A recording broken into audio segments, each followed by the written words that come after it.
अगले 100 साल भी 370-35 से वापस नहीं आएगी, नहीं आएगी, नहीं। 10 बार भी अब्दुल्लास पैदा हो जाएं तो जो उनके मन में ऑटोनॉमी, स्वायत्तता, पाकिस्तान, चाइना, ये एजेंडे जो चलते रहते हैं वो पूरे नहीं हो सकते। बिना पीडीपी, बिना एनसी सरकार बनेगी। जम्मू में क्या रिस्पांस मिल रहा है, क्योंकि कांग्रेस कह रही है कि लोग बहुत नाराज हैं बीजेपी से। 5 अगस्त 2019 के बाद लगातार जो चुनाव हुए हैं, हर चुनाव में यही बातें उन्होंने कही और जनता ने उन्हें नकारा है। कुछ पत्रकार हैं जो कई अरसे से रिपोर्टिंग करते हैं, वो कहते हैं कि ठीक है Omar Abdullah fair and square election हारे हैं, लेकिन हारे उस बंदे से जो एक सेपरेटिस्ट था और अभी भी सॉफ्ट सेपरेटिज्म की बात करता है। कहता है कि नया कश्मीर एक फेल्ड कॉन्सेप्ट है। महबूबा जी भी तो चुनाव हारी और उस अनंतनाग सीट से चुनाव हारी जहां उनका सबसे स्ट्रांग होल्ड था।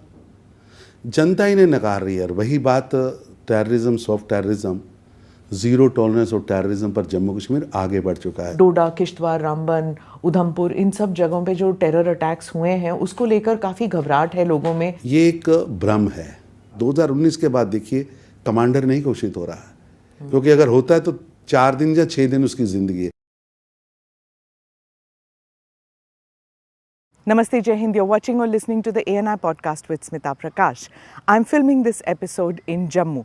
Behind me is the Winter Palace of the former Maharaja of the Jammu and Kashmir state, the one who signed the accession agreement with India. But the amalgamation of Jammu and Kashmir with India was not complete till the abrogation of Article 370. My guest today is Tarun Chugh, the National General Secretary in charge of Jammu and Kashmir for the BJP. He explains to us his personal link with the state of Jammu and Kashmir, now Union Territory, and also what the BJP's plans for Jammu and Kashmir is.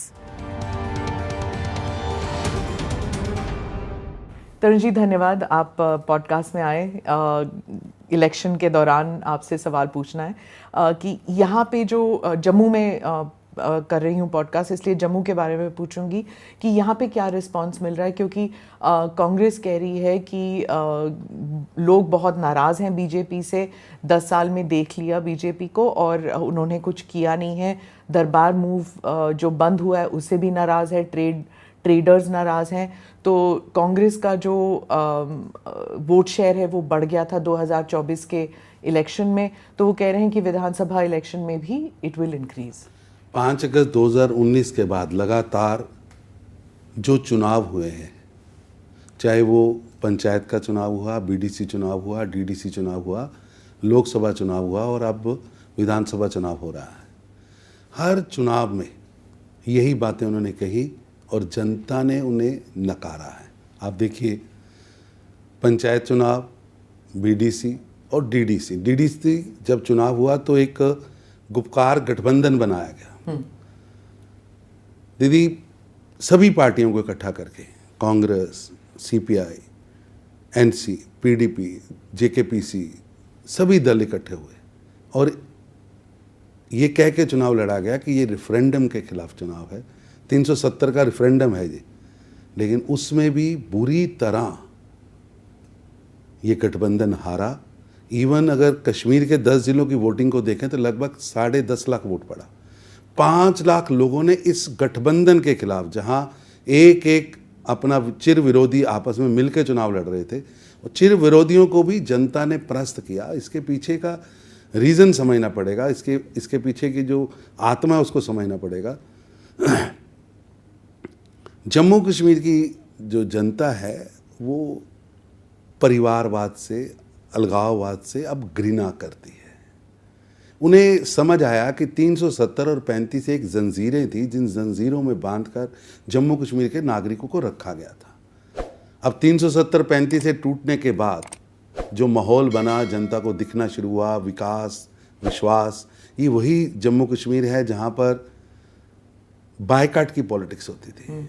मेरे को ध्यान है कि एक मंत्री बने जिनको कुल 550 वोट पड़ा था, उनसे हारने वाले को 500 वोट पड़ा था।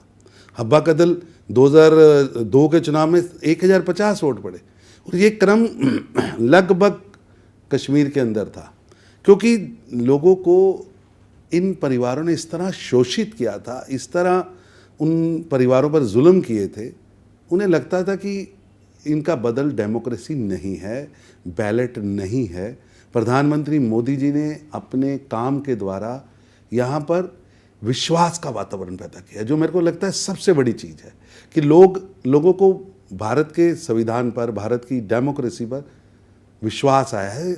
जहाँ ये पॉलिटिकल पार्टीज का पूरी जीत का आधार बायकॉट होता था, अब भारी पोलिंग हुआ है। ये भारी पोलिंग से तिलमिलाहट है, घबराहट है, ये घबराहट दिख रही है। और आप देखिएगा कि उमर अब्दुल्ला दोनों सीटों से चुनाव हारेंगे। मैं आपको इस रिकॉर्डिंग में भविष्यवाणी करके जा रहा हूँ, आप याद रखिएगा। और 9 अगस्त को मैं दीदी आपको फ़ोन करूँगा, आप उस दिन कहेंगे कि भाई तरुण ने ठीक कहा था। कारण ये नहीं है, कारण इन लोगों को समझ नहीं आ रहा है कि जनता दबी बैठी है। जनता, इन परिवारों ने जिस तरह से करप्शन की यहाँ पर, जिस तरह से भाई भाई को लड़ाया, जिस तरह से यहाँ विभाजन कराया, और जो समय था नौजवानों को आगे बढ़ने का, नौजवानों को एक रास्ता दिखाने का, इन्होंने उनके हाथ में पत्थर पकड़ा दिए, AK-47 पकड़ा दी, पिस्टल्स पकड़ा दिए, ग्रेनेड पकड़ा दिए। जम्मू कश्मीर के नागरिकों को एक हताशा, निराशा के, कुंठा के वातावरण में पहुंचा दिया। और उसका परिणाम आज है कि जनता को लगा कि आज डेमोक्रेसी है, मेरे बैलेट से मैं नेता चुन सकता हूं। और आप हैरान होंगे कि 10 जो ज़िले जम्मू के मैं बोलूं तो 140 लोग चुने गए। 140 में 50% से ज़्यादा नया ब्लड आया है, जो किसी पार्टी के प्लेटफार्म से नहीं। उसको लगता है कि ये प्लेटफार्म्स गलत हैं और हमें अपना नेता खुद चुनना है।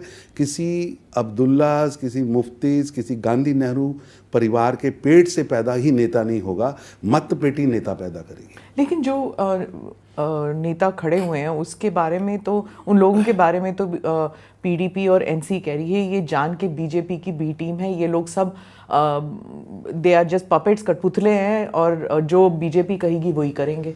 ऐसा है कि नाचना जाने आंगन टेढ़ा।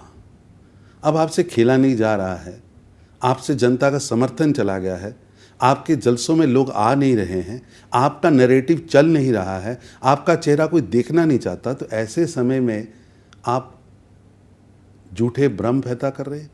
मैं उनसे पूछना चाहता हूं, बताइए, जो लगभग 80 लोग जीत कर आए DDC में, वो आज इंडिपेंडेंट अपने डिस्ट्रिक्ट चला रहे हैं। लगभग 6 डिस्ट्रिक्ट्स में इंडिपेंडेंट चेयरमैन बने हैं, बिना किसी पॉलिटिकल पार्टी के बने हैं। ये ग्राउंड पर जो लोकतंत्र है वो पंचायत है, ग्राउंड पर लोकतंत्र जो है वो BDC है, ग्राउंड पर लोकतंत्र DDC है। वहाँ पर जनता ने नए नेता चुने। और अगर ऐसी बात है तो आप अभी 2024 का चुनाव हुआ लोकसभा का, उमर अब्दुल्ला चुनाव हारे हैं।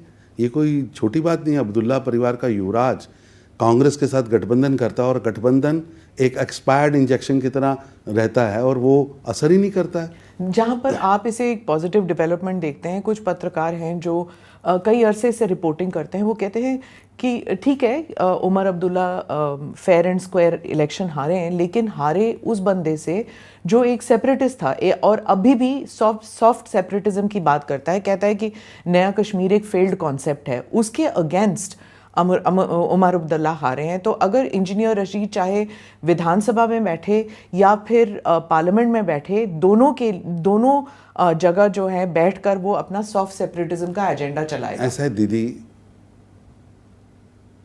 महबूबा जी भी तो चुनाव हारी, और उस अनंतनाग सीट से चुनाव हारी जहां उनका सबसे स्ट्रांग होल्ड था।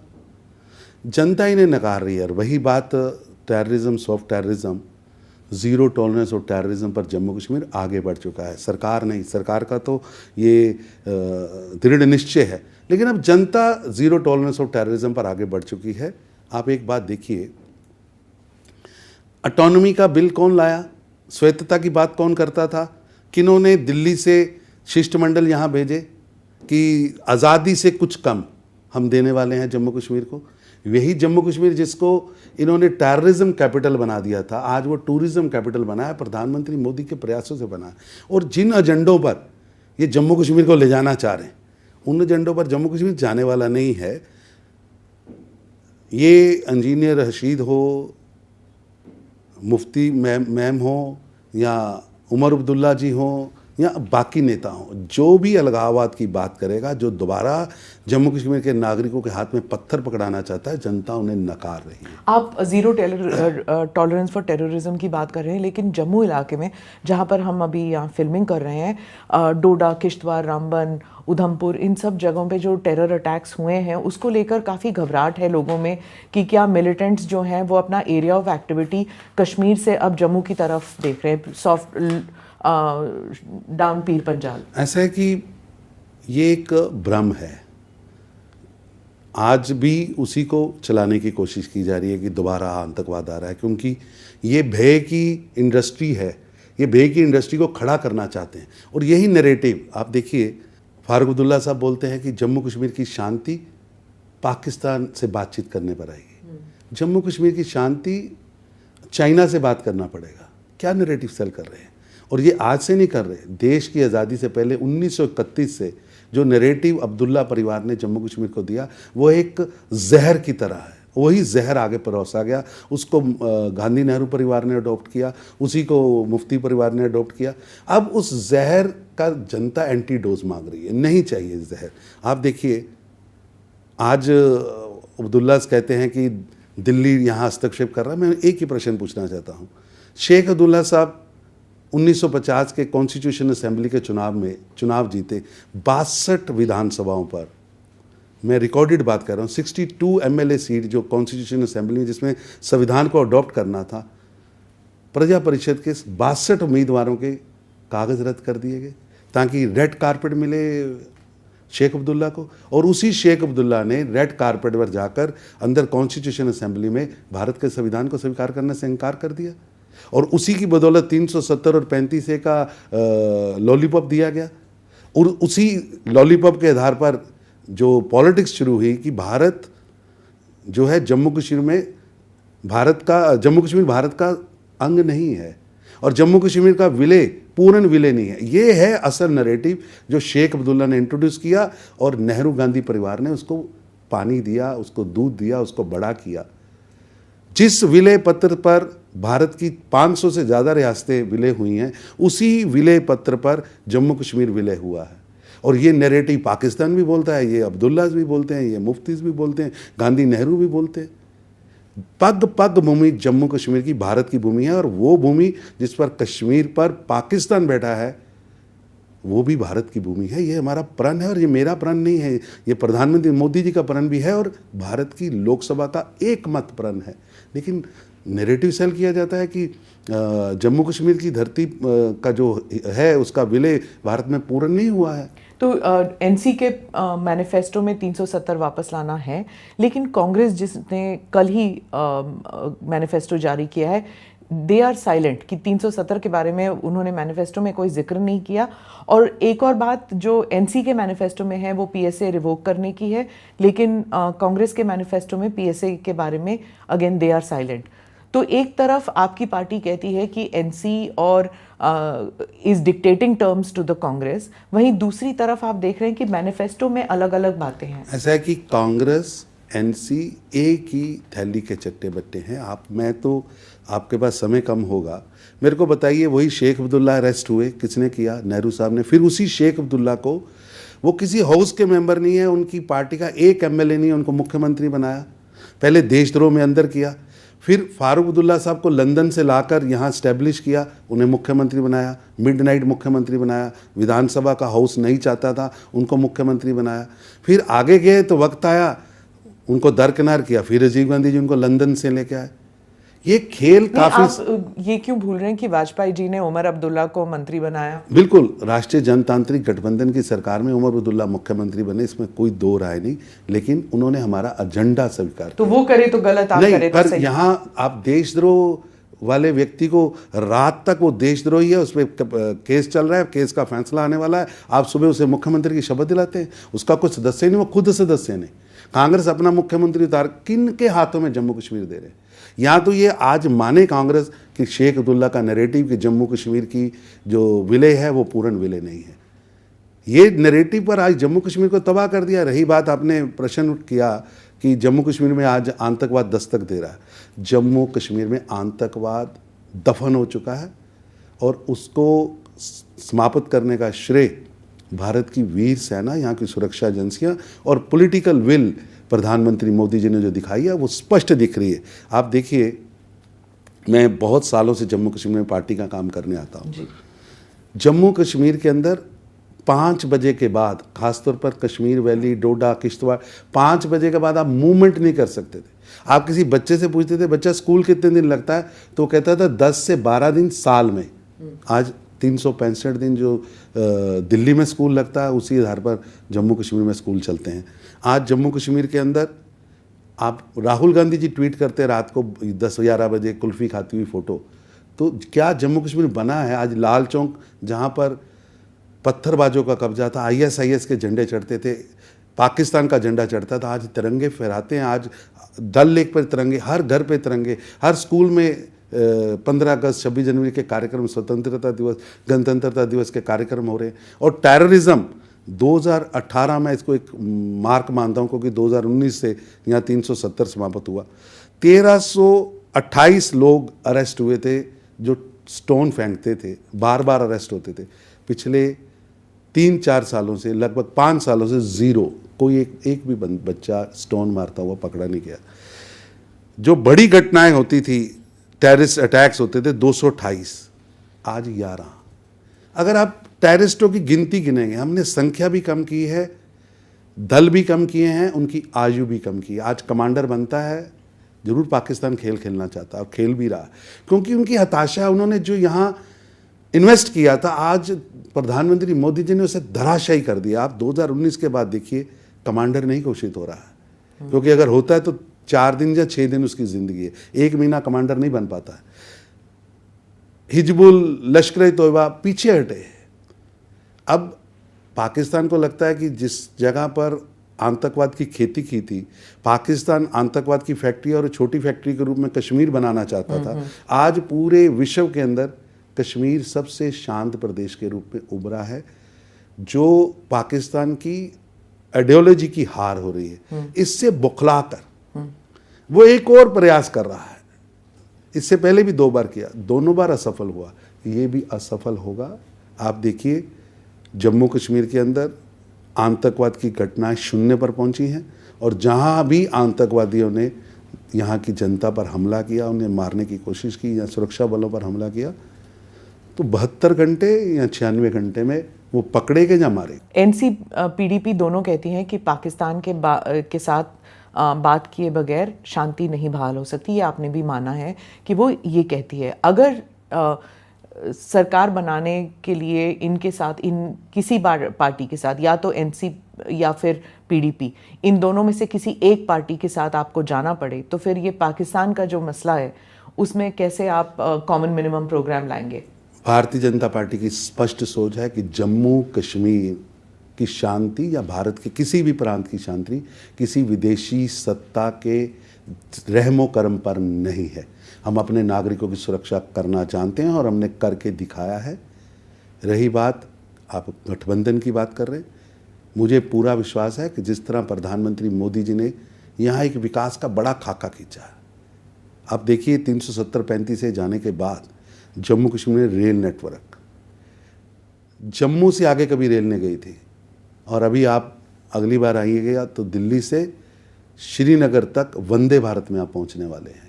कटरा तक वंदे भारत पहुंची है, बारामूला श्रीनगर रेल लिंक जुड़ गया है, लोग उसकी फ़ोटोज़ डाल रहे हैं। स्विट्ज़रलैंड से सुंदर रेल नेटवर्क बना है, बर्फ़ के अंदर लोग, आप कहीं भी नेट पे जाएंगे तो दिखेगा कि श्रीनगर की रेल की कितनी सराहना हो। जम्मू के ट्रेड शॉपकीपर्स तो यही कह रहे हैं ना कि गाड़ी तो से अब रेल नेटवर्क आ गई है, कटरा तक सारे पिलग्रिम सीधा कटरा पहुंच रहे हैं, यहाँ तक तो आते ही नहीं है अब। ऐसा है कि ये भी एक गलत तरीका लोगों को बताया गया है। कभी भी विकास किसी एक मोहल्ले का या किसी एक शहर का नहीं होता, पूरी स्टेट और कंट्री का होता है। आप समझिए, ये मैदानी क्षेत्र है, मैदान से पहाड़ में जाना है तो हर चीज़ यहीं से जाने वाली, वो ट्रक में जाए या लिफाफे में जाए। आप भारत के किसी भी पहाड़ पर चले जाइए, मैदान पहाड़ को सामग्री पहुंचाता है, फीडिंग का सेंटर पहाड़ का मैदान होता है। और यहाँ तो उसी स्टेट में मैदान है, उसी स्टेट में पहाड़ है। और आप GST का आंकड़ा निकाल लीजिए, यहाँ की इनकम टैक्स का आंकड़ा निकाल लीजिए, ट्रेड बड़ा है, ट्रेड बढ़ा है, जितना विकास हो रहा है। आप आज प्रधानमंत्री मोदी जी के प्रयासों से जम्मू कश्मीर टेररिज्म कैपिटल से टूरिज्म कैपिटल बना है। और आप आंकड़े देखिए, आज भारत के दिल्ली को छोड़कर कोई अगर एक एयरपोर्ट है जिस पर सबसे ज़्यादा प्राइवेट प्लेन उतर रहे हैं और टूरिस्ट प्राइवेट प्लेन उतर रहे हैं, तो वो श्रीनगर का प्लेन या जम्मू का है। आज हेलीकॉप्टर सेवा सबसे ज़्यादा कहीं इस्तेमाल हो रही थी, यहाँ हो रही। वो टूरिस्ट का जो स्तर है, अगर आप किसी होटलर से बात करेंगे तो कश्मीर के जम्मू के किसी होटल में कमरा नहीं है। हमें लोग फ़ोन करके कहते हैं कि हमें घूमने जाना है, वहाँ कमरा ले दीजिए। और जम्मू कश्मीर की एक खासियत रही है कि टूरिज़्म एक तरफ होता है और पॉलिटिकल प्रोसेस जो है वो टूरिज़्म से बिल्कुल ही परे रहता है। हमेशा ये जम्मू कश्मीर की खासियत रही है कि ट्रेड, टूरिज़्म वो सब अलग होता है और उनकी आइडेंटिटी, उनका पॉलिटिक्स अलग होता है। अभी भी लोग चाहे जम्मू के हों या कश्मीर के हों, दोनों इलाके में कह रहे हैं कि स्टेटहुड तो वापस आना चाहिए, नहीं तो हमारी शिनाख्त ही नहीं है, हमारे कोई आइडेंटिटी नहीं है, हमारी आइडेंटिटी छीन दी गई है। देश के किसी भी एरिया में ऐसे नहीं है कि स्टेट से किसी को नीचे डिमोट किया गया हो और यूनियन टेरिटरी बनाया गया हो। यूनियन टेरिटरी से स्टेट बनता है। ऐसा है कि पहला बात आपका, मैं माफ़ी चाहता हूँ, आपका विषय गलत है। जम्मू कश्मीर टूरिज़्म पर सबसे ज़्यादा असर पड़ा है। आप किसी भी होटल का बड़ी चेन से पूछिएगा कि जम्मू कश्मीर के होटल्स 15% से ज़्यादा उनमें ऑक्यूपेशन नहीं थी। जिसके पास 100 कमरे वो 20 कमरे रोज़ लगते थे और बीच में ऐसे दिन आते थे 8-8 महीने बंद। मैं तो इन होटलर्स की मीटिंग की है, इनमें जब 370-35 से गया था तो एक एक से मिला था, तो सबके बैंक्स के इतने इतने कर्जे थे। और आज जम्मू कश्मीर का कोई होटल नहीं है जहां निर्माण नहीं हो रहा है, चाहे वो ताज हो, कोई भी एक आप होटल पकड़ लीजिएगा तो आप जाके देखिएगा। टूरिज्म 200% बढ़ा है। लेकिन ये 2018, 2017 तो अरे बहरान मानी मरने पर 6 महीने कश्मीर बंद रहा। एक टेररिस्ट के मरने पर 5-5 महीने, 4-4 महीने बंद रहता था। टूरिस्ट आता ही नहीं था, टूरिस्ट डरता था। आज गुलमर्ग हो, सोनमर्ग हो, पहलगाम हो, आपके पास इतनी एप्लीकेशन सरकार के पास आ रही हैं होटल बनाने की, टूरिस्ट गाड़ी के लिए।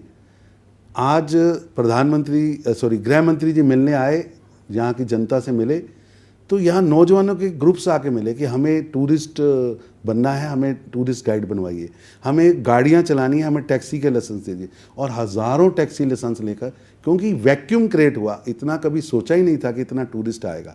और अभी तो आने वाले समय में रोज़ 5 ट्रेनें श्रीनगर पहुँचेंगी, तो एक ट्रेन 2000 यात्री लेके आएगी। 10,000 लोगों को रहने के लिए 5000 नए कमरे चाहिए। ये विकास की नई गाथा है। आपने कभी श्रीनगर से करगिल या ले जाना होता था तो टूरिस्ट के लिए कोई रास्ता नहीं था, 6 महीने बंद होता था। आज जोजिला टनल बनने लगभग तैयार है, अगले 1.5 साल में बन जाएगी, कनेक्टिविटी बढ़ेगी। श्रीनगर से मैं जाता रहा हूँ जम्मू से श्रीनगर 9 घंटे, वो भी अगर नाइट ड्राइव करेंगे तो 9 घंटे, दिन में 12 घंटे, अगर आप ट्रैफिक में फंस गए तो 16 घंटे। आज 4.5 घंटे में आप कश्मीर पहुंचते हैं, जम्मू से कश्मीर 4.5 घंटे में।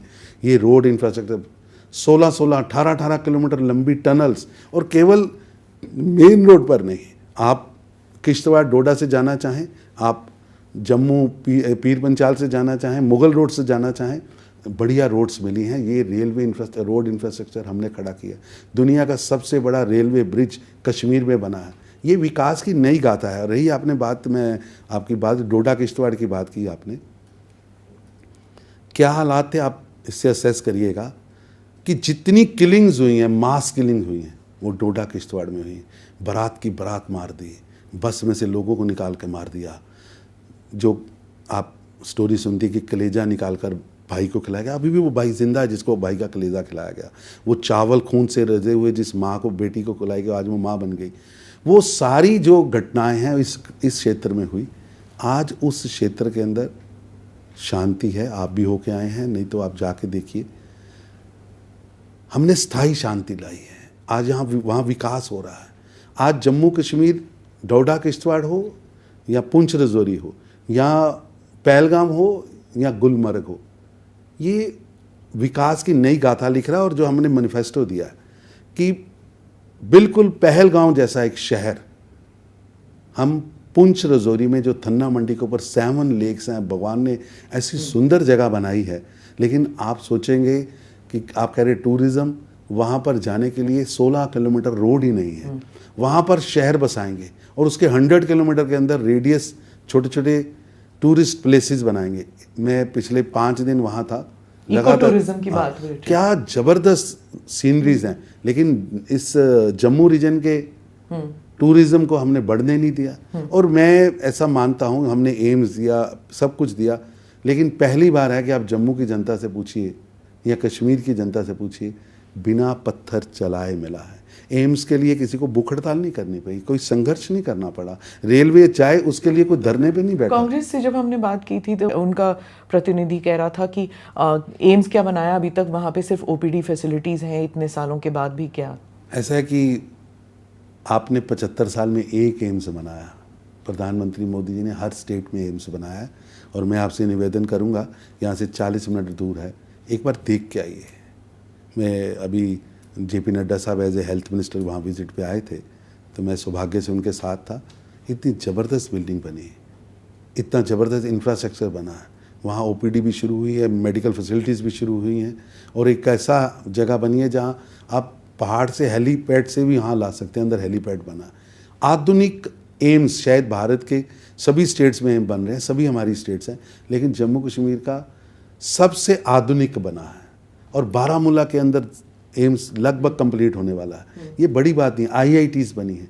आपने मेडिकल कॉलेजेस का जाल बिछाया, हमने नर्सिंग कॉलेजेस बनाए, 1000 मेडिकल की सीट बढ़ाने का हमने वादा किया। आपके मैनिफेस्टो में अग्निवीर को 20% in quota for Agniveer and in J&K government jobs कहा है, और पुलिस रिक्रूटमेंट, ये जनरल कोटा से निकलेंगे या फिर स्पेशल कोटा है कि क्या? ऐसा है कि अग्निवीर जिस कास्ट से आएगा, उस कास्ट में यहाँ आने पर उसको पहले आरक्षण मिलेगा। जम्मू कश्मीर एक को हम बाकी जगह के साथ नहीं देख सकते। यहाँ हमने VDG बनाई है, विलेज डिफेंस कमेटीज, ग्रुप्स बनाए हैं, और ये फार्मूला वाजपेयी साहब लेके आए थे, और वही फार्मूले को हम आगे बढ़ा रहे हैं। आज हर गांव के अंदर हमारी विलेज डिफेंस ग्रुप्स जो हैं वो बैठे हैं, उसमें हिंदू भी हैं, मुसलमान भी हैं, सिख भी हैं, जो गांव में रहते हैं उनको ट्रेंड करके वहाँ पर स्थापित किया, ताकि आतंकवाद के समूल नाश में गांव की भागीदारी, कोई बाहर से आपकी रक्षा नहीं करेगा। वो आपके साथ पुलिस है, सिक्योरिटी सुरक्षा बल हैं, लेकिन आपके पास वहाँ पर आपके पास भी हथियार हैं, आप अपने ट्रेंड लोग अपने गांव की रक्षा करेंगे। तो ये अग्निवीर गांव जाके BDC में होंगे? नहीं, अग्निवीर आके सुरक्षा बलों में जाएंगे, अग्निवीर आके पुलिस में जाएंगे, अग्निवीर जॉब्स में उनको 20% का हमने रिजर्वेशन। तो VDC से जाएंगे? नहीं, अग्निवीर से जाएंगे। VDC मैंने वैसे बताया कि सुरक्षा के लिए हमने VDG एक बहुत बड़ा फार्मूला है जो जम्मू कश्मीर की स्थायी सुरक्षा में उसने बहुत बड़ी भूमिका अदा की है। अब तो फारूक साहब उसका भी विरोध करते हैं, ये सुरक्षा बलों का विरोध करते हैं। आप हालात देखिए, विलेज डिफेंस ग्रुप्स के अगर ना हो तो जो बॉर्डर एरियाज हैं उनके लिए तो बहुत दिक्कत हो जाएगी। बहन, आप बॉर्डर के ऊपर एक खेत का आधा हिस्सा पाकिस्तान में, एक पहाड़ी का पानी आधा पानी पाकिस्तान में है, सामने पाकिस्तान, तो आपको अपनी रक्षा खुद करनी है। जी। और ये एक अच्छा फार्मूला है, और पिछले 23-24 साल में इसने तो फारूक अब्दुल्ला ने कहा मना किया इसके बारे में। फारूक अब्दुल्ला साहब तो बार बार विरोध करते हैं, वो कहते हैं जरूरत नहीं है। आज भी उन्होंने अपने मैनिफेस्टो में कहा है कि ये ग्रुप्स क्यों बनाए गए हैं। अब वो तो सुरक्षा बलों का भी विरोध करते हैं। आप बताइए, आज जम्मू कश्मीर सुरक्षित है, आम नागरिक घूम सकता है। पहले तो सुरक्षा बलों पर हमले होते थे, जो पत्थरबाज हैं उनको पत्थर मारते थे। आज स्थायी शांति है। मैं उमर अब्दुल्ला साहब ने एक अपनी ट्वीट किया था कि वो घर से पैदल ऑफिस गए हैं। शायद ये उनके लिए बड़ी घटना है। आप अपने घर से कई बार ऑफिस गए होंगी, बाजार में घूमने गए होंगी, शॉपिंग करने होंगी, ये कोई घटना नहीं है आम नागरिक के लिए, क्योंकि उमर अब्दुल्ला साहब जब पालने में थे तब से उनके साथ सिक्योरिटी है, और आज उनको पहली बार ऐसा वातावरण मिला है कि वो पैदल चल सकते हैं, इसलिए वो ट्वीट कर रहे हैं। आप बार बार मुफ्ती परिवार या अब्दुल्ला परिवार के बारे में कह रहे हैं, लेकिन श्रीनगर में जब हमारी टीम थी वहाँ पे, तो वो लोग तो यही कह रहे हैं कि बीजेपी चाहे जो भी कहे, बात तो वही हो गई ना, उन्होंने तो कोई ऑप्शन दिया नहीं। अब यही दो परिवार हैं, फिर से लड़ रहे हैं और फिर से सारी मीडिया उनके साथ है, सारी भीड़ उनके साथ है और शायद वोट भी उन्हीं के पास पड़े। आपको गलत लोग मिले हैं। जिन लोगों ने उमर अब्दुल्ला को हराया, जिन लोगों ने डीडीसी में 5.5 लाख लोगों ने उनके खिलाफ वोट किया, एक गठबंधन बनाने के बाद, मतलब एक एक आमने सामने लड़ने वाले लोग, सीपीआई और कांग्रेस एक ही ग्रुप में, पीडीपी और जेकेएनसी एक ही ग्रुप में, कांग्रेस उसी ग्रुप में, पीसी उसी ग्रुप में, एलडीएफ उसी ग्रुप में, फिर जनता ने 5.5 लाख खिलाफ वोट दिया। पर ये सिर्फ श्रीनगर की बात नहीं है, दिल्ली के जो पत्रकार हैं जो और ओपिनियन पीस जो लिखते लुटियन हैं, जोन में बैठकर कॉफी पीते हुए उन्हें लगता है जम्मू जो खान मार्केट गैंग ही कह दीजिए आप, वो भी कहते हैं कि राम माधव जी को भी इसीलिए वापस ले आया गया है ताकि मतलब इन दिस इक्वेशन, ताकि अगर जरूरत पड़े तो he can open talks with PDP and NC. ऐसा है कि बिना पीडीपी बिना एनसी सरकार बनेगी और जम्मू कश्मीर का मुफ्तीज और अब्दुल्ला गांधी नेहरू परिवार के पेट से पैदा हुआ व्यक्ति ही मुख्यमंत्री नहीं बनेगा। ये भी बात इस बार टूटेगी कि बाहर से कोई आम जम्मू कश्मीर का नागरिक मुख्यमंत्री बनेगा। और राम माधव जी हमारे वरिष्ठ नेता हैं, उन्होंने जम्मू कश्मीर में बहुत काम किया है। उनके एक्सपीरियंस का पार्टी जम्मू कश्मीर में प्रयोग कर रही है, क्योंकि गड़बड़ाहट चल रही है, हड़बड़ाहट है एनसी में, पीडीपी में। एनसी कह रही है पीडीपी बिक रही है, पीडीपी कह रही है एनसी बिक रही है, दोनों मिलके कह रहे हैं कांग्रेस बिक रही है, चारों मिलके कह रहे हैं वो पीसी बिक रही है, पीसी कह रही है। आपको ऐसा क्या डर है? क्योंकि जनता, हमने वहाँ उम्मीदवार खड़े किए हैं, बीजेपी ने अपना सब्स्टिट्यूट बन के सामने आई है, हमने अपने उम्मीदवार खड़े किए हैं। आप किसी नेता का सामने बोलिए हमारा उम्मीदवार चुनाव लड़ रहा है और पूरी मजबूती से चुनाव लड़ रहा है, शायद एनसी के झंडे आपको जितने दिख रहे होंगे उतने ही झंडे बीजेपी के, उतने ही कार्यक्रम बीजेपी के हो रहे हैं। प्रधानमंत्री स्वयं जा रहे हैं कश्मीर में प्रचार करने, हमारी सारी लीडरशिप वहाँ प्रचार कर रही है। एनसी और पीडीपी के जो नेता जब वोट मांगने जा रहे हैं तो कह रहे हैं होशियार रहना, हमारे देश में एक ही मुस्लिम मेजॉरिटी राज्य है और वहाँ पर भी बीजेपी जो है हिंदुत्ववादी लोगों को लाना चाहती है और सरकार जो है हिंदुत्व पे चलेगी। अभी तक यही मानसिकता परोसी गई। जम्मू कश्मीर के नागरिकों को 5 लाख का मेडिकल इंश्योरेंस हमने दिया, हिंदू को दिया कि मुसलमान को दिया? हमने नागरिक को दिया। उसको हम 7 लाख कर रहे हैं, हिंदू को दे रहे हैं कि मुसलमान को दे रहे हैं? हम यहाँ की बेटी को 18,000 रुपया सालाना दे रहे हैं, वो हिंदू की बेटी को दे रहे हैं, सिख की बेटी को दे रहे हैं कि मुस्लिम बेटी को दे रहे हैं? हम विधवा पेंशन 36,000 कर रहे हैं, हर गरीब को मकान दे रहे हैं, 5 मरले ज़मीन दे रहे हैं, हिंदू को दे रहे हैं कि मुसलमान को दे रहे हैं? जम्मू कश्मीर के नागरिक को दे रहे हैं। अब ये एजेंडा हिंदू मुस्लिम लड़ाई झगड़ा, अब जम्मू कश्मीर आगे बढ़ चुका है, इन चीज़ों से बहुत आगे निकल चुका है। आपने स्टेटहुड की बात कही, ये सब स्टेटहुड की बात कही। अरे प्रधानमंत्री जी ने खुद देश की सदन में, खुद गृह मंत्री ने देश की सदन में स्टेटहुड देने की बात कही है। तो स्टेटहुड तो मिलना ही है, घोषित हो चुका है।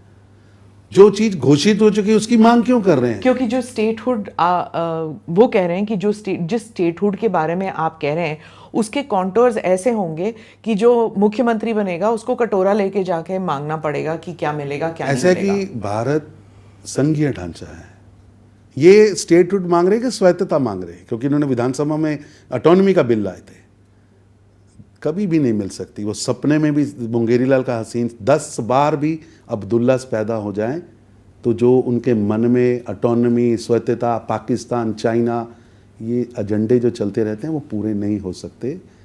ये वो चला गया मौसम जब देश के अंदर कमज़ोर सरकारें थी। ये नरेंद्र मोदी की सरकार है, ये सपना कभी पूरा नहीं हो सकता। और आप भूल रहे हैं, उन्होंने अपने मैनिफेस्टो में एक बात और कही है कि हम आरक्षण वापस लेंगे, पहाड़ियों का आरक्षण वापस लेंगे। नहीं, वो उन्होंने रिव्यू कहा है। रिव्यू का मतलब, जब इंटरव्यू में उनसे पूछा गया उसी समय मैनिफेस्टो की, तो उनका मतलब ज़्यादा मिला है। हमने पहाड़ी को दिया है गुज्जर से छीने बिना। एससी, आप बताइए, वाल्मीकि एससी यहाँ रह रहा है, उसको वोट का अधिकार नहीं, नौकरी का अधिकार नहीं, उसे आरक्षण का अधिकार नहीं, हमने दिया है। यहाँ महिला को अधिकार नहीं, यहाँ की बेटी ब्याह के 7 लगते पठानकोट चली जाए 12 किलोमीटर 10 किलोमीटर पे, उसके अधिकार खत्म। यहाँ आरटीआई का अधिकार नहीं, आप पूछने का अधिकार नहीं। अब आप तो बिल लाते हैं सदन में, ऑटोनॉमी चाहिए, स्वायत्तता चाहिए, यही लाए थे ना फारूक अब्दुल्ला साहब? तो इनकी सोच अभी तक पाकिस्तान, चाइना, स्वायत्तता, भारत में पूर्ण विलय नहीं हुआ, ये बासी एजेंडे हैं। ये बासी एजेंडे, बासी कड़ी में उबाल नहीं आना है, ये उनको अपने मन से निकालना ही पड़ेगा। अगले 100 साल भी 370-35 से वापस नहीं आएगी, नहीं आएगी, नहीं आएगी। श्रीनगर, जम्मू कश्मीर, अगर इतना सुरक्षा का जो माहौल जो आप कह रहे हैं कि it is all safe and secure, आप तो कह रहे हैं सब कुछ ठीक है, टूरिज्म भी आ रहे हैं, देश के कोने कोने से लोग आ रहे हैं, it's such a peaceful state. अगर ऐसा हाल है तो फिर व्हाई इज़ इट दैट जो कश्मीरी माइग्रेंट्स हैं, कश्मीरी हिंदूज़ अभी भी वापस नहीं जा पा रहे हैं? जो पंडित जो यहाँ से भगाए गए थे कश्मीर से, जिन्हें मार काट कर जिनकी फैमिलीज़ को धमकाया गया था, रेप और मर्डर्स हुए थे, 3 प्रश्न पूछे अपने और वो वापस क्यों नहीं जा सकते? Why is it? 3 प्रश्न आपने पूछे। ऐसा है कि वातावरण वहाँ ठीक है, मैं नहीं कह रहा, तथ्य कह रहे हैं, प्रमाण बोल रहा है। फारूक अब्दुल्ला साहब को बोलिए 2002 की अपनी किसी सभा की फ़ोटो डालें, 2008 की डालें, 2014 की डालें और आज की डालें। कभी वो फ्रीली घूम पाए थे, कभी रोड शो किया था, कभी उन्होंने घूमे थे, कभी महबूबा बहन घर से निकली थी, कभी मुफ्ती बहन का कोई भी प्रतिनिधि घर से बाहर निकला था चुनाव में, क्या वोटिंग में लाइनें लगी थी? ये बदलाव है, ये बदलाव दिख भी रहा है और प्रमाणित भी है। दूसरा, आपने कहा कि कश्मीरी पंडित, ऐसा है कि आप इस जख्म को आपने टच किया, तो मैं पूछना चाहता हूं कि 1,60,000 कश्मीरी पंडित जनवरी 1990 में वहां से निकले, मुख्यमंत्री कौन था? फारूक अब्दुल्ला साहब मुख्यमंत्री थे। देश का गृह मंत्री कौन था? कश्मीरी मुफ्ती साहब देश के गृह मंत्री थे। जिन लोगों की ड्यूटी थी माइग्रेशन रोकने की, और कश्मीर में जगह जगह लिखा गया था कश्मीर बनेगा पाकिस्तान, कश्मीरी पंडितों के बिना, कश्मीरी पंडितानियों के साथ। ये मैं हिंदी में बोल रहा हूँ, वहाँ कश्मीरी में लिखा गया था, कश्मीर छोड़ो। कश्मीर 3 शब्दों का है कि यहाँ तो इस्लाम स्वीकार करो, यहाँ हमारे एजेंडे पे चलो, यहाँ कश्मीर छोड़ो। 1,60,000 सर्द रात चिले कलां चलता है वहाँ, उसमें बस, गाड़ी, कार, टेम्पू, ट्रक अपना सामान गठरी उठा के वापस आएंगे। मुख्यमंत्री कहाँ थे? आज फारूक अब्दुल्ला साहब की आंखों में गड़ियाली आंसू आ रहे हैं, मुफ्ती बहन गड़ियाली आंसू दे रही है, 2 लाइनें आपने लिख दी। किरदार क्या है आपका? सदियों से कश्मीरी पंडित और कश्मीरी मुसलमान इकट्ठा रह रहा था, कश्मीरी सिख इकट्ठा रह रहा था। 1,60,000 देश, आज़ाद देश में देश के नागरिक विस्थापित हो गए, आज भी उन्हें विस्थापित माना जाता है। इनके दिल में भी उस समय भी रक्षक भक्षक बन गए और साइलेंट पलायन होने दिया। कश्मीरी पंडितों का वापसी होगी। हमने टीकालाल टिकलू पुनर्विकास योजना की घोषणा की है। मैं एक एक शब्द आपको बता सकता हूं, लेकिन कई चीज़ें हैं जो हमें कैमरे पे नहीं कहनी चाहिए। पर सर 10 साल हो चुके हैं आपकी सरकार को, ये 11वां साल है, अभी भी कश्मीरी पंडित जो हैं, कुछ माइग्रेंट्स हैं, देश के बाकी हिस्सों में वो रह रहे हैं। ये नहीं कह रही, क्योंकि वो एक एंटरप्राइजिंग कम्युनिटी है, उन्होंने कहीं पे डॉक्टर हैं, कहीं पे इंजीनियर हैं, कुछ लोग देश के बाहर भी चले गए हैं, वहाँ पे भी वो समृद्ध परिवार में हैं अब। लेकिन एक घाव तो होता है ना, अभी तक एक वाइट पेपर तक नहीं निकला। आप फारूक अब्दुल्ला को घोषित कराइए, आप मुफ्ती साहब को कह दीजिए कि वो होम मिनिस्टर थे, उनके दौरान भी ये हुआ था, किसी का नाम तो लीजिए कि ये हुआ था जेनोसाइड। नहीं तो कह रहा हूँ उनके समय में हुआ था, और ये मैं नहीं कह रहा, ये तो हिस्टोरिकल डॉक्यूमेंट है। तो हमने संकल्प पत्र में इसके ऊपर वाइट पेपर लाना, दोषियों को प्रदर्शित करना कि किस किस के कारण हुआ था, और उसको गवर्नमेंट डॉक्यूमेंट बनाकर उन पर कार्रवाई करने का वादा। कब तक होगा ये? आप सरकार बनने दीजिए, आपको जो जो हमने कहा है वो आज तक हुआ है, 24 तक जो मोदी जी ने कहा है वो हुआ है, और ये भी होगा। ये मोदी की गारंटी है। अगर राज्य सरकार में आपकी पार्टी नहीं आती तब भी ये होना चाहिए ना। ऐसा है कि मेरे को पूरा विश्वास है कि जम्मू कश्मीर की जनता प्रधानमंत्री मोदी जी को आशीर्वाद देगी, क्योंकि वो अब टेररिज्म नहीं चाहती। तो जो ये तो हिंदुओं की बात हो गई, मैं मुसलमान कौम के बारे में भी बात करूंगी। जो मुसलमान है, अगर क्या वो सुरक्षित महसूस करेगा अगर आपकी पार्टी सरकार में आती है? तो क्योंकि जो हिंदुत्ववादी कमेंट्स आते हैं। बहुत अच्छी बात आपने कही। मैं आपसे निवेदन करूंगा, एक अच्छी डिबेट रखिए, एक कुर्सी और लगाइएगा, उमर साहब को और बहन मुफ्ती को भी बुलाइएगा। 2019 से लेकर 2024 हम सीधे तौर पे सरकार चला रहे हैं। सिविलियन किलिंग्स, पुलिस द्वारा सिविलियन किलिंग, इन दोनों के 5 साल और उसके 3 साल कंपैरिजन करिएगा। 2 घटनाएं हुई हैं हमारे कार्यकाल में जहां निर्दोषों को ऊपर सुरक्षा बलों ने कई हत्या की। एक में आर्मी थी, दोनों जगह पर्चा रजिस्टर्ड हुआ है, दोनों जगह कार्रवाई हुई, दोनों जगह सजा मिल रही।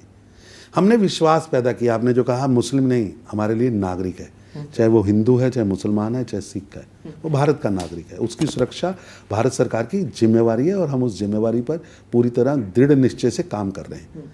एक भी घटना किसी सिविलियन को किलिंग की नहीं हुई। और आपको मैं आप पता भी करिएगा, एक जानकारी दे रहा हूँ, आज अगर कोई नया लड़का टेररिस्ट बनता है और वही कहीं किसी जगह घटना में दिखता है तो उसको इनकाउंटर, चाहे हमारे इनकाउंटर के लोगों के ट्रैप में है, लेकिन उसके माँ बाप को बुला के कहा जाता है आप सरेंडर करिए। और ऐसी दर्जनों घटनाएं हैं जहां अभी नौजवान जिसने गलती से फुसलाकर इन जैसे जहरीले भाषण सुनकर इन नेताओं के, खुद को इनके बच्चे लंदन में पढ़ते हैं, विदेशों में पढ़ते हैं, और यहाँ के बच्चों के हाथ में AK-47, जिहाद में इनके परिवार से क्यों नहीं निकला कोई? इतने लंबी लिस्ट है दोनों तरफ से मरने वालों की, भारत सरकार के, भारत के नागरिकों के भी और पाकिस्तान से आए लोगों के भी, दोनों तरह से। कहीं भी इनका परिवार का क्यों नहीं कोई शहीद हुआ? ना सुरक्षा बलों में शहीद हुआ है ना उधर, क्योंकि ये तो लंदन पढ़ते हैं। यहाँ के बच्चों के हाथ में AK-47, दर्जनों बच्चे वहाँ से बाहर आए हैं, हथियार छोड़ के आए हैं, अपने माँ बाप के पास गए हैं और अपना जीवन जी रहे हैं। ये शुरुआत की है, इसी से विश्वास पैदा हुआ है। जो आपको वोटिंग में लाइन दिख रही है, जहां एक क्रम दिख रहा है कि यार ये बारामूला, ये है अनंतनाग है, ये शोपियां है, लोग लाइन में खड़े होकर वोट कर रहे हैं। यहाँ तो पोलिंग के लिए लोगों को डिंडोरा पीट के लाना पड़ता था, सरकारी एम्प्लॉइज पर प्रेशर डालना पड़ता था, जाके वोट करिए, और वोट जिसके हाथ पे निशान होता था वो घर नहीं जाता था। और आज लोग अपनी सेल्फी डाल रहे हैं वोट करने के बाद। ये बदलाव प्रधानमंत्री मोदी जी लेके आए हैं और ये स्थायी बदलाव है, ये आगे बढ़ेगा, रुकेगा नहीं। तरुण जी, एक और बात मैं पूछना चाहती थी कि एक पत्रकार हैं जिनसे हमने बात की, उन्होंने कहा कि जो ये कुछ जमात के लोग जो इलेक्शन लड़ रहे हैं, उन्हें ये सुझाव आया था शायद पाकिस्तान से कि आप जो है ये अलगाववाद की बातें ना करें, आप चुपचाप इलेक्शन लड़िए, आप एक बार लेजिस्लेचर में चले जाएंगे, डेमोक्रेसी का इस्तेमाल करके, डेमोक्रेसी के जो रास्ते हैं उन्हें इस्तेमाल करके आप लेजिस्लेचर में जाके फिर हमारा एजेंडा चलाइए। ऐसा कि मैं पहली बात उस पत्रकार से मैं नाम नहीं पूछता, उनको पाकिस्तान से कौन कॉल करके ये बताता है वो ज़रूर बताएं, जो आपको ये बात बताते हैं कि उनके पाकिस्तान से क्या तार जुड़े हैं। और दूसरी बात, डेमोक्रेसी, लोकतंत्र में भारत का चुनाव सिस्टम जो है बहुत साउंड प्रूफ सिस्टम है। जो व्यक्ति भारत के संविधान की शपथ लेकर कि मैं भारत के संविधान, प्रभुसत्ता, अखंडता, एकता और भारत का नागरिक है, वो चुनाव लड़ सकता है।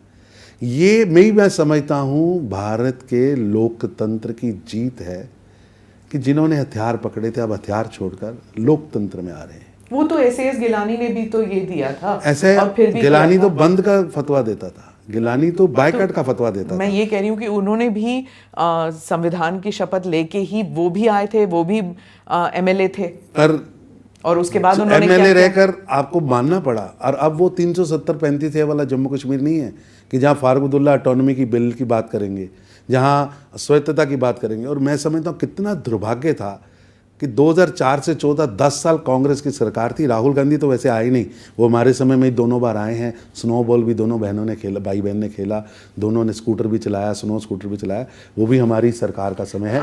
लेकिन मैं दीदी यहाँ आपका ध्यान लाना चाहता हूँ, 2004 से 14 10 साल क्या होता था? टेररिस्टों को अटैची पहुँचाए जाते थे, रेड कारपेट बिछाए जाते थे। अरे एक व्यक्ति टीवी के कैमरे पे कह रहा है कि मैंने मारे नौसेना के ऑफिसर, मैंने कश्मीरी पंडित मारे, वो अस्थाई रह रहे थे। और वही बात उसने कही जो बात शेख अब्दुल्ला कहते थे कि इसका स्थाई ये भारत में विलय ही नहीं है, तो कैसे नहीं, मेरे को क्यों वहाँ बैठे थे, भारत की सेना के लोग हैं। उसके लिए रेड कारपेट बिछाया जाता है, चार्टर्ड प्लेन भेजा जाता है। प्रधानमंत्री सरदार मनमोहन सिंह देश के प्रधानमंत्री थे, यासीन मलिक की बात कर हाँ यासीन, उसके साथ फोटो शूट किया जाता है और वो फोटो दुनिया भर के मुस्लिम देशों में भेजी जाती है, पूरे विश्व में भेजी जाती है कि भी हमारे अरे टेररिस्टों से संबंध होना ये लोकतंत्र की जीत है कि हार है। और आज जिनके हाथ में बंदूक थी यहाँ जेल में है या कब्र में है, कितना फर्क है। ये रेड कारपेट बिछाने वाली संस्कृति आप क्या कर रहे हैं, आतंकवादियों को महाम, फिर उसी को देखकर लोग कहते हैं यार ये रास्ता ठीक है, बंदूक पकड़ो, सेना के जवानों को मारो, प्रधानमंत्री के साथ फोटो शूट करो, हर महीने टैची भी आएगा। और आज उसे समझ आई है कि देखिए 6 महीने बंद रहा, 4 महीने बंद रहा, 8 महीने जम्मू कश्मीर बंद रहा, आज उसे समझ आता है कि बंदूक नहीं, माउस पकड़ना पड़ेगा, टैबलेट पकड़ना पड़ेगा, लैपटॉप पकड़ना पड़ेगा। आज IAS IPS बन रहे हैं, डॉक्टर बन रहे हैं, और फारूक अब्दुल्ला साहब तो रिजर्वेशन रोकने की बात कर रहे हैं। मैं आज आपके मंच पे कह रहा हूँ कि उनका ये मंसूबा कांग्रेस ने भी क्लियर नहीं किया, एक भी हाथ नहीं लगाने देंगे। 10 बार भी सरकार इनकी अब्दुल्ला से पैदा हो जाए, ना आरक्षण खत्म होगा, ना आतंकवाद आएगा, ना स्वायत्तता आएगी। ये सपना भूलें, महबूबा बहन भी भूलें। ये मुंगेरी लाल का सीन सपना स्वायत्तता का, पाकिस्तान का, चाइना का, 370-35 से आने का, दोबारा अत्याचार करने का, ये सपना नहीं आए पूरा होगा। ये हम रिजर्वेशन छीन लेंगे। कभी जाके वाल्मीकि बस्ती में देखिए, दीपावली थी उनके घर पे कि 70 साल से झाड़ू के अलावा वो नौकरी नहीं कर सकता जब वो डॉक्टर बन जाए।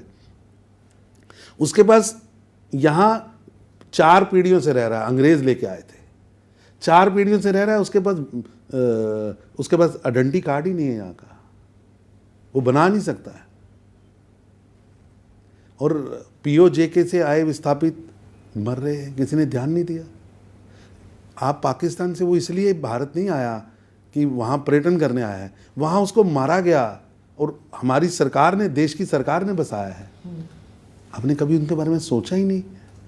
जो कश्मीरी, बड़ा ध्यान से सुनिएगा, जो POJK बन गया, पाकिस्तान ऑक्युपाइड जम्मू कश्मीर बन गया, हमारी ज़मीन है, वो हमारी मातृभूमि है, कन कन हमारा है।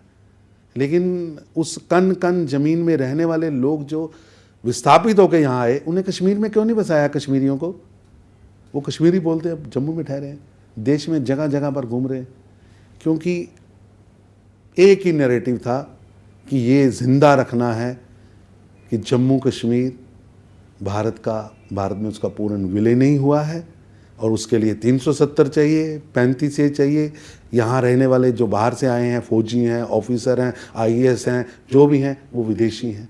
ये नैरेटिव चलाएगा 70 साल। तरुण जी, एक सवाल आपने राहुल गांधी का जिक्र किया, इसलिए पूछ रही हूँ कि आपने कहा कि राहुल गांधी और प्रियंका आए थे। एज अ पॉलिटिशियन आपको मतलब आंट यू सरप्राइज कि इंडिया अलायंस का कोई भी व्यक्ति यहाँ पर कैंपेन करने नहीं आया जम्मू कश्मीर में इस चुनाव में? वो बाकी राज्य में जाते हैं, लेकिन जम्मू कश्मीर के चुनाव में चाहे ममता जी हों या अरविंद केजरीवाल हों, जो बाकी सदस्य हैं इंडिया अलायंस के, कोई भी नहीं आया कैंपेन करने के लिए। ऐसा क्यों? ऐसा है कि ये तो वैसे जवाब वो दे सकते हैं, उन्हें पता है ये ज़मीन, ये सोच जो है वो नेगेटिव सोच है। इस ज़मीन पर अब वो नेगेटिव सोच नहीं चलेगी, अलगाववाद की सोच नहीं चलेगी। जम्मू कश्मीर अब उस एजेंडे से बहुत आगे बढ़ चुका है। नहीं, पर इंडिया अलायंस जो है वो यहाँ क्लिक नहीं किया जम्मू कश्मीर ये में? इंडिया अलायंस यहाँ एक एक्सपायर्ड इंजेक्शन है, एक्सपायर्ड। आप देखिए ना, लगातार लगा है। 3 बार तो मैंने अपनी आंखों से देखा, DDC चुनाव में देखा, उससे पहले पंचायत चुनाव में देखा, उसके बाद लोकसभा चुनाव में देखा। पर लोकसभा चुनाव में यहाँ जम्मू में कांग्रेस का वोट शेयर तो बढ़ा है। 29 सीटें हम जीते हैं पहली बार। आज तक का हमारा आंकड़ा 2014 में 25 सीटें था।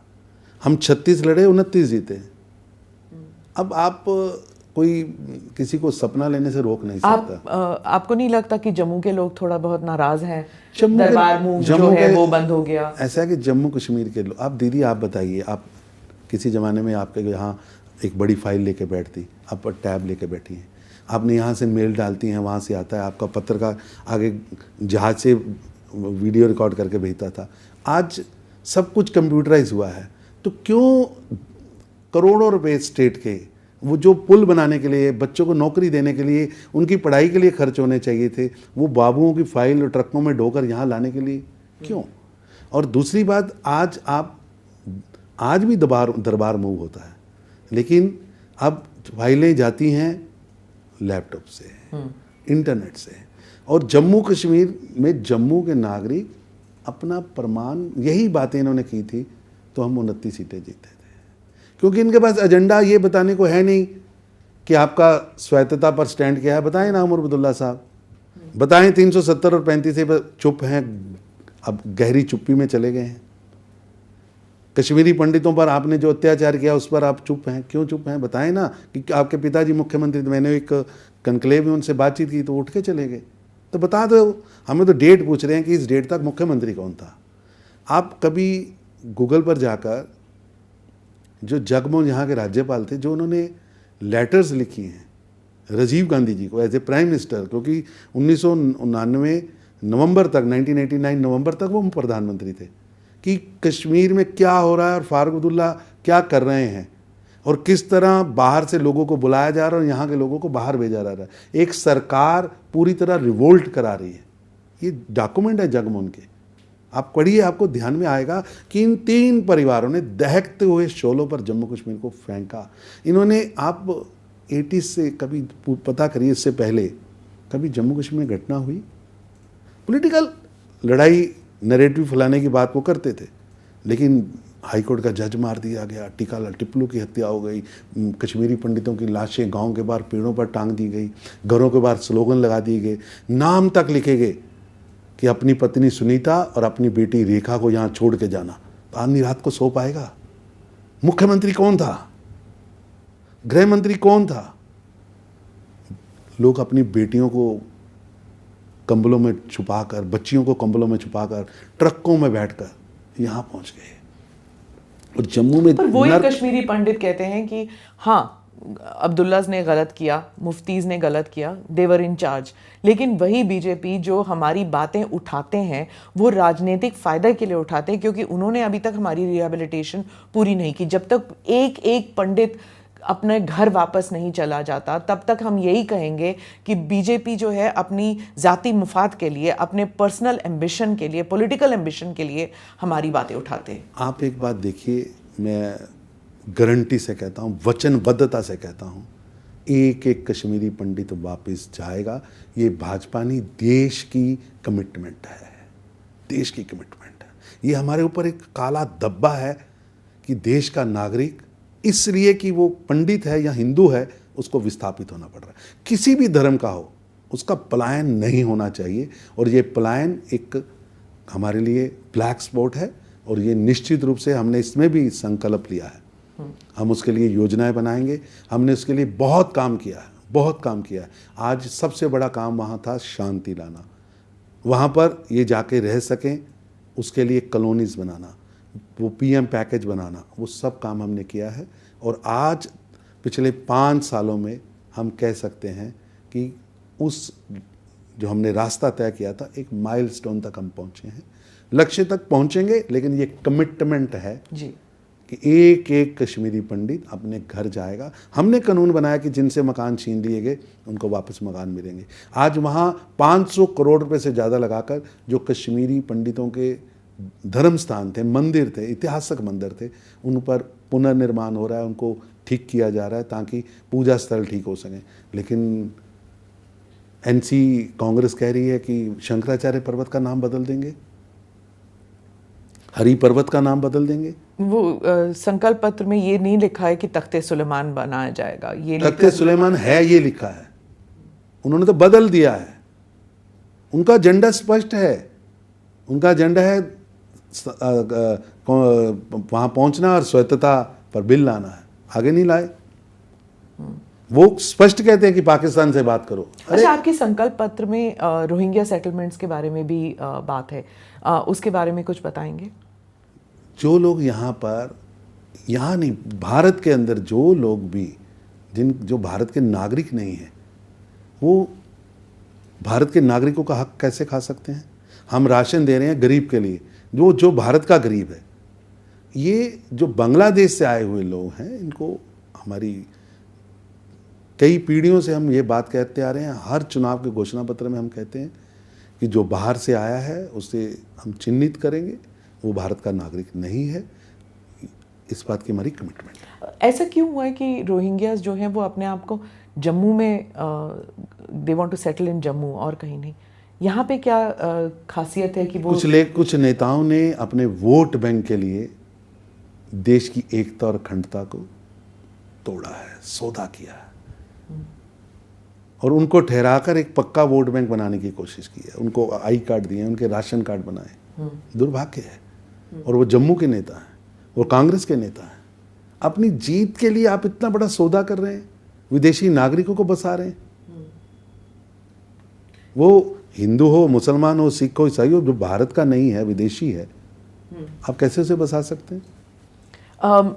इंजीनियर रशीद की जब बात हो रही थी, उन्होंने अलायंस कर लिया है अब जमात के साथ। तो जो जमात एलिमेंट्स हैं वो पहले तो उनका नारा होता था कि पाकिस्तान से रिश्ता क्या, ला इलाहा इल्लल्लाह।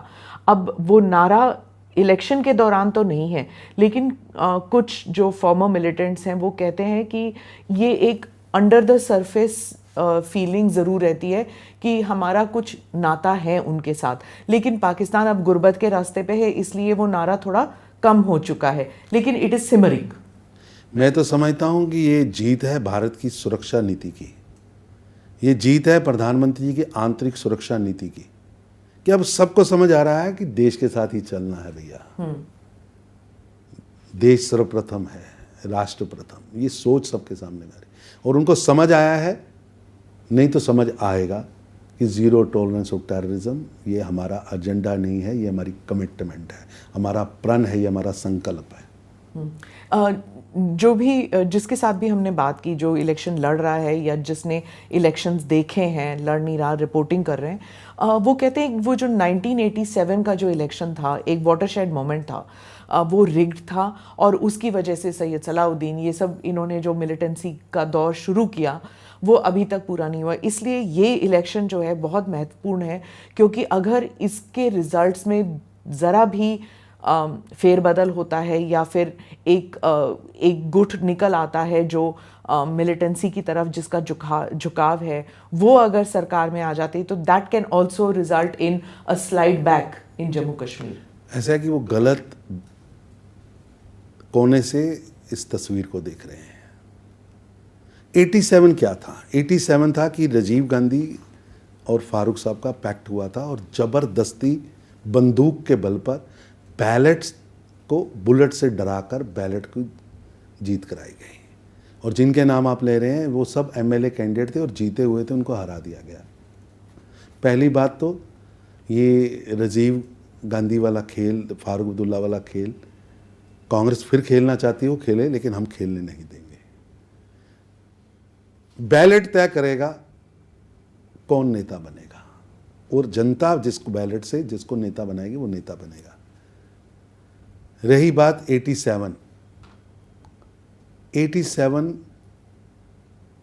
जो कांग्रेस के नेतृत्व द्वारा हिमालयन मिस्टेक्स हुई हैं, उसमें से एक बहुत बड़ी मिस्टेक है जिसने अविश्वास पैदा किया। तब तक जनता को लगता था, जम्मू कश्मीर से लेकर कन्याकुमारी तक की जनता को लगता था कि बैलेट से ही नेता चुना जाता है, लेकिन जम्मू कश्मीर में उस समय स्थापित हो गया कि पेट तय करेगा कि किस पेट से कौन पैदा हुआ है, वही मुख्यमंत्री बनेगा। लोग नहीं चाहते थे फारूक अब्दुल्ला और राजीव गांधी को, कांग्रेस और एनसी को जबरन मुख्यमंत्री बनाएगा। रात के अंधेरे में काला खेल खेला गया। वो टर्निंग पॉइंट था जम्मू कश्मीर की राजनीति में, जिसमें बल मिला, अविश्वास पैदा हुआ और अविश्वास इस भयंकर पैदा हुआ कि नौजवानों को लगा कि अब बैलेट से नेता नहीं चुना जाएगा। आज वो वातावरण का अंडर जो समझता हूँ मैं, ये 2024 ये यू टर्न है, ये यू टर्न है। अब विश्वास पैदा हुआ। ये डीडीसी चुनाव में लोगों को लगा कि हम नेता चुन सकते हैं और जो उन्होंने बैलेट डाला तो मैंने बताया ना 50% नए नेता चुन के आए, जिनकी पीठ पे किसी पार्टी की स्टैंप नहीं थी।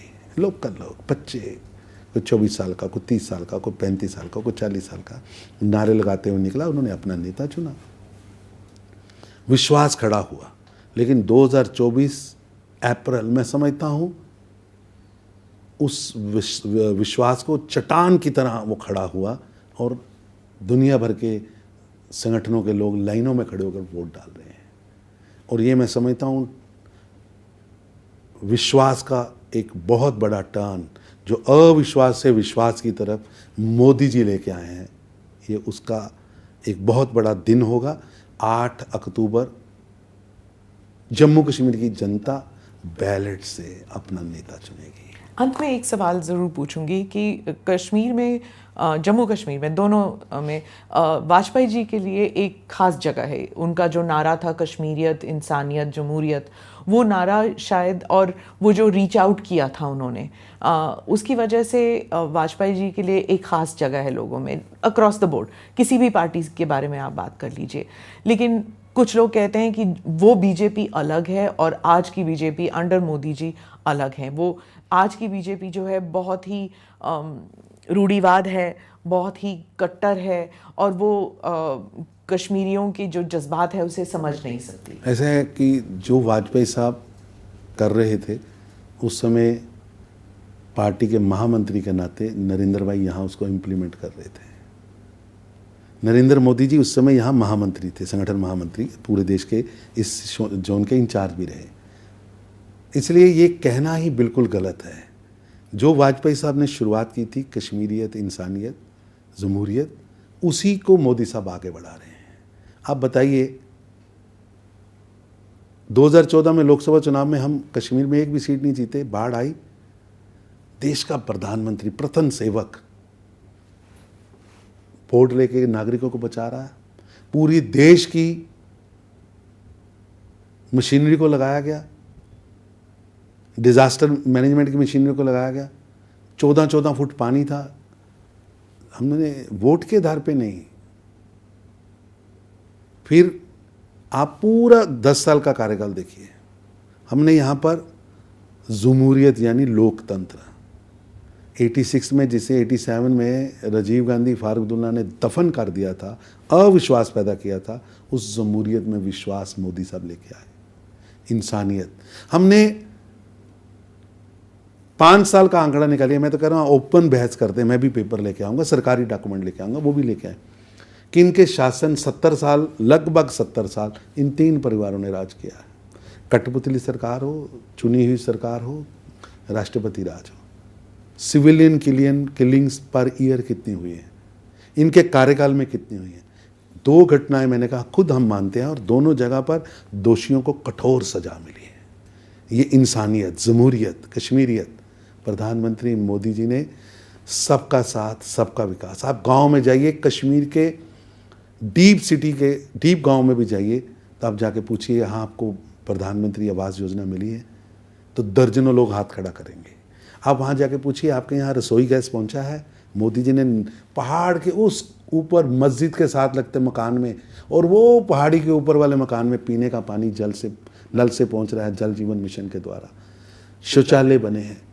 मेरे ख्याल में प्रधानमंत्री अपने मन की बात में करते हैं, लेकिन हर मन की बात में कश्मीर का जिक्र है। पर इसके बावजूद आपके कैंडिडेट्स नहीं आप ला सके कश्मीर में।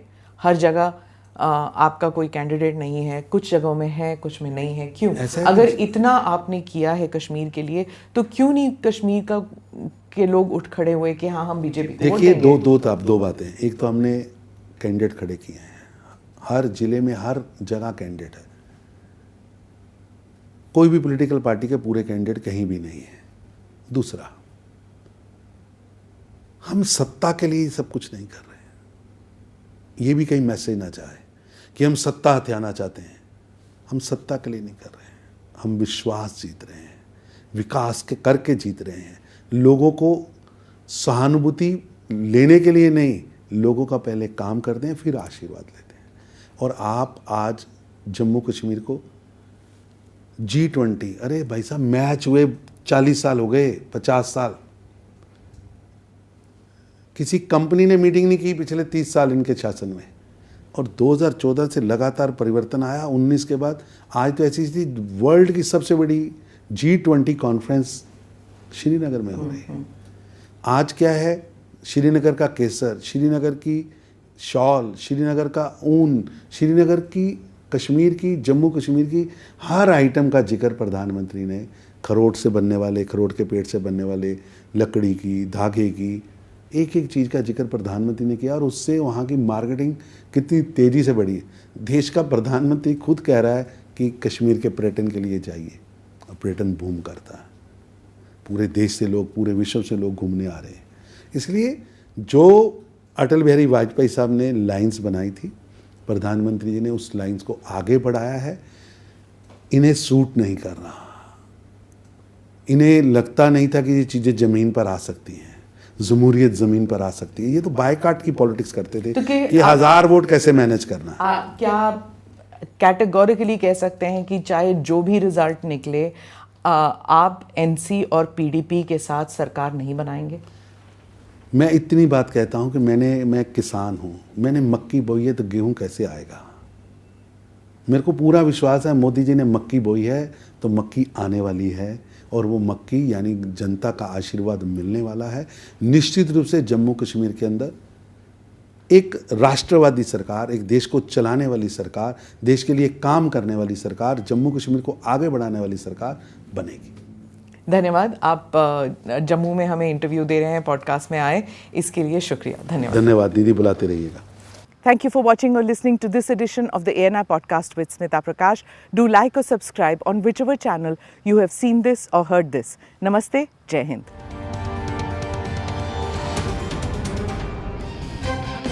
Click here to watch the previous episodes.